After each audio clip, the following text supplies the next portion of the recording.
Hai, Assalamualaikum warahmatullahi wabarakatuh. Saya TC Azizul bin Adam.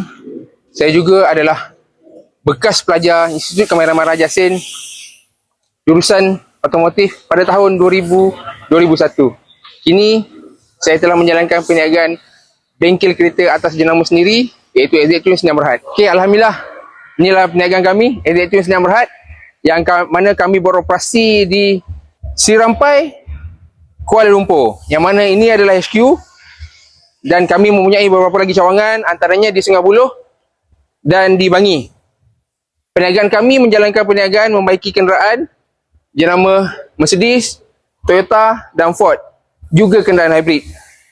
Di sini kami bukan sekadar membaiki, kami juga mempunyai mission aircon untuk buat aircon sistem kenderaan, dan selain itu juga kita juga mempunyai scanner yang kita gunakan untuk diagnose kereta.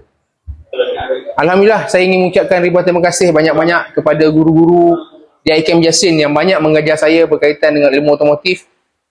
Dengan ilmu yang ada daripada hasil daripada didikan cikgu-cikgu di IKM Jasin, saya berjaya membina empayar perniagaan dan juga membina perniagaan secara kompeten dan profesional.